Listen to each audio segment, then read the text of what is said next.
అలా దొరకకుండా తనని తాను పరిశీలించుకోగలిగినటువంటి శక్తి కలిగితే దాన్ని దాంతి అంటారు. అంటే దమము. ఈ శక్తి మీరు బజార్లోకి వెళ్ళి కొనుక్కుంటే వచ్చేది కాదు. ఈ శక్తి మీరు పుస్తకం చదివితే వచ్చేది కాదు.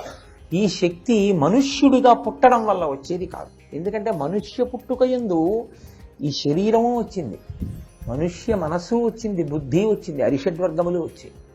ఇప్పుడు వీటి నుంచి విడుదల పొందేటటువంటి ప్రయత్నం కానీ చెయ్యలేదనుకోండి, అసలు మీ మనసు గురించి మీకు తెలియలేదనుకోండి, పెద్ద ప్రమాదం ఏమై కూర్చుంటుందంటే, మీకు కామధేనువుని తీసుకొచ్చిస్తే కామధేనుతో ఇంట్లో ఏదో లేకపోతే ఆ ఇంటికి సంబంధించిన పొలాన్ని దున్నుకుంటానన్నాడు అనుకోండి, వాడు ఎంత అవివేకి. కామధేనువుతో పొలం దున్నుకోవడం ఏంటి? దానికో ఎద్దు చాలు, కామధేనువు ఎందుకు? కామధేనువుని పూజ చేసి నీ కోరిక తీర్చుకోవాలి. పొలం దున్నక్కర్లేదు. కామధేనువుని అడిగితే అదే ఇచ్చేస్తుంది ధాన్యం అంతా. కామధేనువుతో పొలం దున్నుకోవడం ఏంటి? అది ఆవు, దాంతో పొలం దున్నరు. కామధేనువునిస్తే పొలం దున్నుకున్నవాడు ఎటువంటి వాడో, తన మనఃపరిశీలనం తనకి చేత కాక దమము శమము అన్న వాటి గురించి తెలుసుకోనివాడు మనుష్య శరీరం పొంది కూడా అటువంటి వాడు.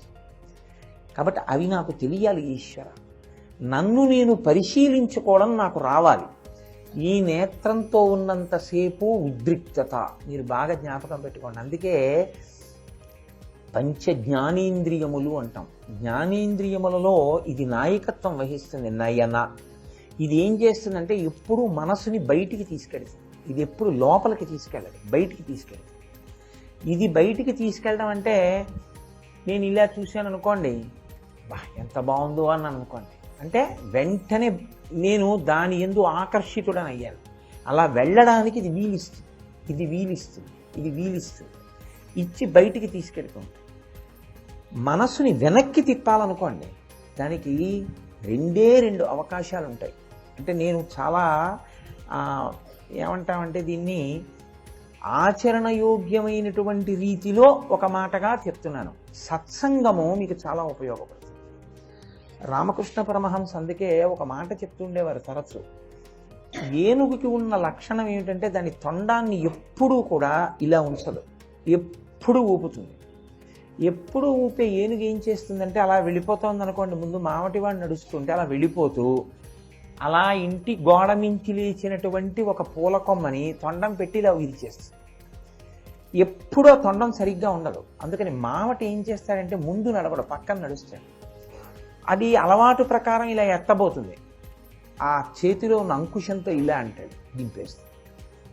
అంతేననుకుంటున్నారా? మళ్ళీ ఎత్తుతుంది, మళ్ళీ ఇలా అంటాడు, మళ్ళీ దింపేస్తుంది. ఇంత పెద్ద శరీరం ఉన్న ఏనుగు మావటికి ఎంత లొంగుతుందంటే ఆ అంకుశాన్ని అక్కడ పెట్టి తను కూర్చుంటాడు దాని కాళ్ళ దగ్గర. ఎంత బలం ఉన్న ఏనుగు కానివ్వండి, అంకుశం మించి కాలు మాత్రం దాటి ముందుకు వేయదు. మీరు వెంకటాచలం లాంటి క్షేత్రాలకు వెళ్ళినప్పుడు చూడండి, ఏనుగు కాళ్ళ ముందు అంకుశం పెట్టి కూర్చుంటాడు మావటి, ఇక కాలు దాటి వేయదు, ఇక వెళ్ళదు. వెళ్ళదంటే వెళ్ళలేదా, వెళ్ళకుండా తనని తాను నిగ్రహించుకుందా, అలా అలవాటు చేసుకుందా? అంత పెద్ద శరీరం ఉన్న ఏనుగు దర్భలాటి మావటికి లొంగిందండి, మనసు ఎందుకు లొంగదు? అది లొంగుతుంది. నేను నిన్న మీకు చెప్పాను, లొంగడానికి మీరు ఇచ్చే ఆలంబనం మీద ఉంటుంది అని. ఆలంబనం మీరు ఇవ్వడం అంత తేలికేం కాదు. తేలిక మార్గం ఏమిటంటే సత్సంగం. సత్పురుషులతోటి సహవాసం మీకు ఉందనుకోండి, ఆయన ఏం చేస్తున్నాడో దాన్ని చేయడం మీకు అలవాటైపోతుంది. ఆయన మాటలు విని విని విని విని మీరు అలా ప్రవర్తించడం మీకు అలవాటు అవుతుంది. కొన్నాళ్ళకి అది ఏమవుతుందంటే, మనం ఆయనకి ఇంత సన్నిహితులం కదా, మనం ఈ పని చేస్తే బాగుంటుందా అన్న ప్రశ్న వస్తుంది. ఆయనతో మనకున్న స్నేహం నిలబడాలి అంటే మనం ఇలాంటివి చేశామని తెలిస్తే బాగుంటుందా అనిపిస్తుంది.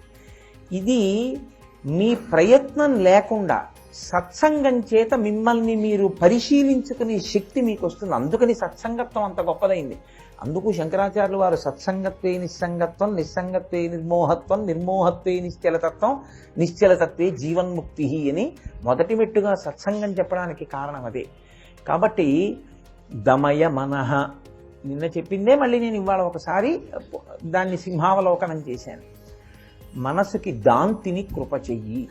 ఇప్పుడు తర్వాత శంకర భగవత్పాదులు అంటున్నారు, నేను అందుకే నిన్న మీతో మనవి చేశాను, ఈ ప్రార్థన జిజ్ఞాసువుల కొరకు చేసినటువంటి ప్రార్థన. ఈ ప్రార్థనలో ఆయన ఏది అసలు జిజ్ఞాసువు ఈశ్వరుణ్ణి అడగాలో అది అడుగుతున్నారు. అసలు జిజ్ఞాసువు కాకుండానే చచ్చిపోతాను అంటే ఇంకంతకన్నా దారుణమైన విషయం ఇంకొకటి లేదు. మనుష్య జన్మ ఎత్తి ఇన్ని కోట్ల జన్మల తర్వాత ఈ ఉపాధి వస్తుంది. వచ్చి కూడా జిజ్ఞాసువు కాలేకపోయాడు అనుకోండి, దానికి ఏమీ నిరర్థకం కాదు. కాబట్టి కనీసం అసలు అడగడం కూడా చేత కాని మనకి ఏం అడగాలో ఆయన నేర్పారు. మీరు అడగండి అంటే ఏమైనా అనుకుంటామని తను అడుగుతున్నట్లు అడిగారు. అది శంకరుల యొక్క అనుగ్రహం. ఆయన అంత కిందకి దిగొచ్చేస్తుంటారు. నిన్న మీకు నేను ఉదాహరణ చెప్పాను.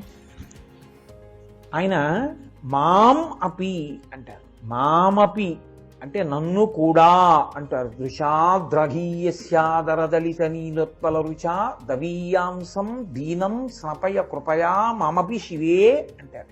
అమ్మా నన్ను కూడా అంటారు. నన్ను కూడా ఏమి శంకరా అంటే వాళ్ళందరూ తెలివైన వాళ్ళమ్మా, నేను ఎందుకు పనికిమాలిన వాడిని, నన్ను కూడా ఉద్ధరించి అంటారు. కానీ మీరు ఒకటి గుర్తుపట్టండి, శంకరుల కొరకా శ్లోకం. కానీ అది నేను చదివాను అనుకోండి, మాం అపి శివే అంటే నన్ను కూడా అని నేను అమ్మవారిని అడగడం అవుతుంది. శంకరుల మీద పెట్టుకుని నన్ను ఉద్ధరించడానికి ఒక శ్లోకం ఇచ్చారు ఆయన. అది జగద్గురువుగా శంకర భగవత్పాదులు ఈ జాతికి అందించినటువంటి అమూల్యమైనటువంటి రత్నం. అలా ఈ ప్రార్థన కూడా ఆయన ఆ కోణంలోనే చేశారు, జిజ్ఞాసువుల కొరకు చేశారు. కాబట్టి దమయ మనః శమయ విషయ మృగతృష్ణాం. మీరు ఒకసారి అందులో చూస్తూ ఉండండి. దమయ మనః తర్వాత శమయ విషయ మృగతృష్ణాం. దమము శమము కొద్దిగా అటు ఇటు చేసి అడిగారు, కానీ రెండు మనోభావములకు సంబంధించినవి. శమయ విషయ మృగతృష్ణాం ఆయన ఇంద్రియముల యొక్క ఊసెత్తకుండా ఎత్తారు. ఇందులో విషయముల వెంట విషయములనబడేటటువంటి మృగతృష్ణతో నేను తిరగకుండా నన్ను నువ్వు నిగ్రహ శక్తిని కృప చేసి అనుగ్రహించు.